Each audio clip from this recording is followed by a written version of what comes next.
වර්ණීස් kitchen YouTube channel එකට අදත් ඔයගොල්ලෝ හැමදෙනාම ගොඩක් ආදරෙන් පිළිගන්නවා. අද මම ඔයාලට කියලා දෙන්න යන්නේ තේ බොන වෙලාවට ගොඩක් පහසුවෙන් රසට ඒ වගේම අඩු වේදමකින් රසවත් ස්නැක් එකක් හදන්න හැටි කියලා දෙන්න. ඉතින් මම මේ ස්නැක් එකේ මැද දාලා තියෙන සැරට හදපු සීනි සම්බල් එකක්. ඒ නිසා ඉඟුරු ප්ලේන් ටිකක් එක මේක හොඳින් මැච් වෙනවා. ඉතින් අපල මේ රසවත් පහසු ස්නැක් එක කොහොමද හදන්නේ කියලා. මම ස්නැක් එකේ ෂීට් එකට පාවිච්චි කරන සමෝසා ෂීට් එක. ඒකට පාම්පිටි ග්‍රෑම් 250ක් අරගෙන තියෙනවා. ඒක මේ වගේ ලොකු බෝල් එකක් දාගන්නවා. ඊළඟට මම මෙතන දී කරගත්ත බටර් මේ සැරේ දෙකක් අරගෙන තියෙනවා. ඔයාලට බටර් වෙනුවට ගී එහෙම නැත්නම් පොල් තෙල් මේ සැරේ දෙකක් පාවිච්චි කරන්න පුළුවන්. ඊළඟට ලුණු තේ හැඳි භාගයක් එකතු කරනවා. එකතු කළා මේ ඔක්කොම මේ විදිහට හොඳින් මිශ්‍ර කරනවා. මේ ටික මේ විදිහට හොඳින් මිශ්‍ර කරන් යද්දි පිටි මෙහෙම අල්ලලා ගුලියක් හදලා බලද්දි ඒක ගුලියක මට්ටමකට හිටිනවා. ඊළඟට මම මේකට වතුර එකතු කරනවා. මට වතුර මිලිලීටර් 120ක් වගේ අවශ්‍ය වුණා. ඔයා පදම බලමින් වතුර ටිකෙන් ටික එකතු කරන්න. මෙතන විවිධ පිටි වලට අවශ්‍ය වෙන වතුර ප්‍රමාණය චුට්ටක් එහා මෙහා වෙනවා. ඒ නිසා වතුර ඔක්කොම එකපාර එකතු කරන්නේ නැතුව මේ වගේ ටිකෙන් ටික එකතු කරමින් අනා ගන්න. ඉතින් ඔයා අද නම් මුල්ලාට මගේ වීඩියෝ එකක් බලනවා ගොඩක් ආදරෙන් මගේ channel එකට පිළිගන්නවා. ඒ වගේම ඔයා මාව තම subscribe කරන්න නම් විතර මේ වීඩියෝ එකට පල්ලෙන් තියෙන subscribe button එක සහ ඒ ළඟින්ම තියෙන පුංචි bell icon එක click කරන්න. අපි ඩොයි කනාගත්තාම තරමක ඝන ගතිය තියෙන ඒත් අතින් අල්ලද්දි මෘදු ගතිය දැනෙන ඩොයි එකක් වෙන්න ඕනේ. ඊළඟට මම මේ ඩොයි එක උඩින් වහලා විනාඩි 20ක් පැත්තකින් තියෙනවා. ඒ අතර මම පිරවුමට සීනි සම්බල් එක හදා ගන්න යන්නේ.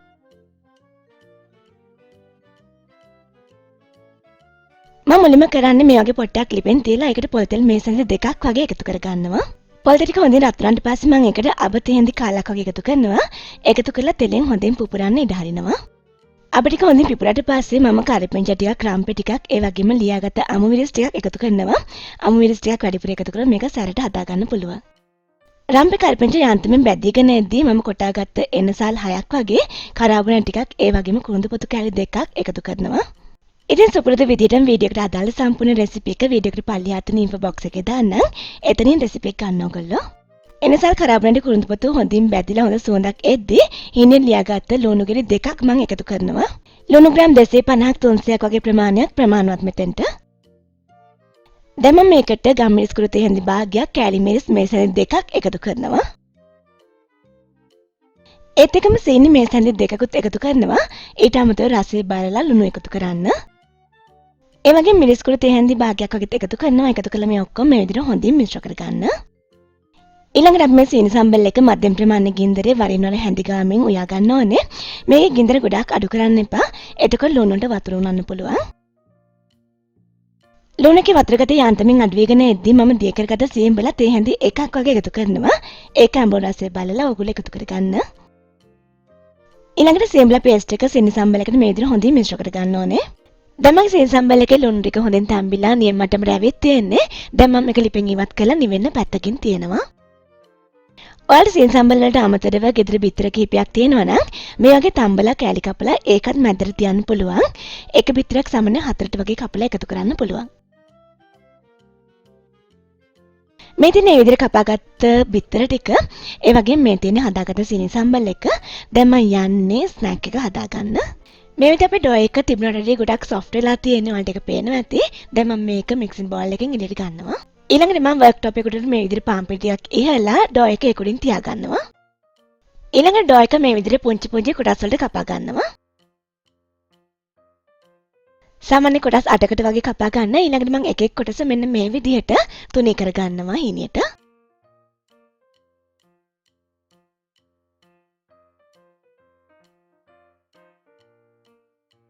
ඊළඟට මම තුනී කරගත්ත පිටි කොටස මෙන්න මේ විදිහට රිජිකෝණාංශ කොටුවක් විදිහට කපා ගන්නවා. මේ කපා ගන්න කොටුව මෙන්න මේ විදිහට තුන් පොටකට නම ගන්න පුළුවන් මට්ටම තියෙන්න ඕනේ මේ විදිහට. ඊළඟට මේ කොටුව හිතෙන් කොටස් තුනකට බෙදාගෙන එක කොටසක් මෙන්න මේ විදිහට තීරු 12කට කපා ගන්නවා. ඔයාලට පේන්නේ නැති වීඩියෝ එකේ මම කරන්නේ කොහොමද කියලා.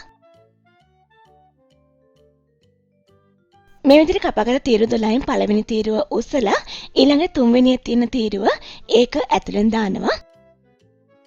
ඊළඟට හතරවෙනි තීරුව මේ විදිහට උස්සලා පස්වෙනි තීරුව හතරවෙනි තීරුව ඇතුලෙන් දා ගන්නවා. මෙන්න මේ විදිහට වියා ගන්න ඕනේ ඒක. ඒ කියන්නේ තීරුව එකක් හැර එකක් අනිත් තීරුව අස්සෙන් දාලා මෙන්න මේ විදිහට ලස්සන කොටුවට ඉරින්න වියා ගන්න.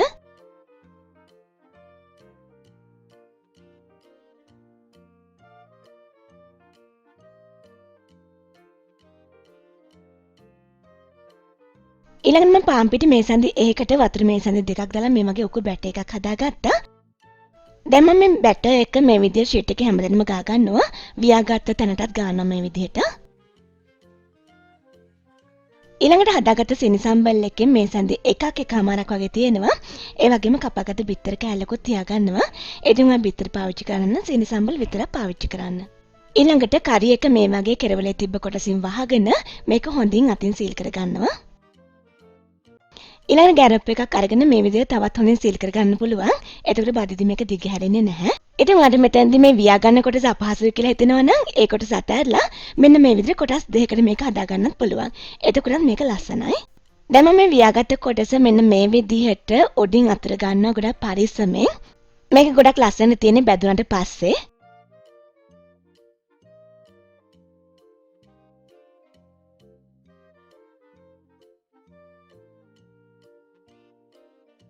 මෙන්න මේ විදිහට ලස්සන තියෙන්න ඕනේ.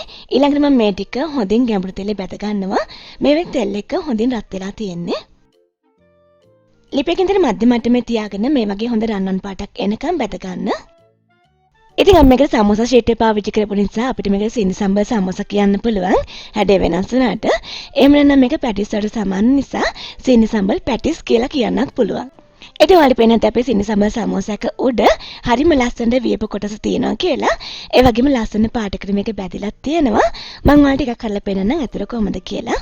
ඉතින් මේක කඩද්දිත් හොඳ ක්‍රිස්පි ගතියක් තියෙනවා. ඒ වගේම ඇතුළ හොඳ සැරට තියෙනවා.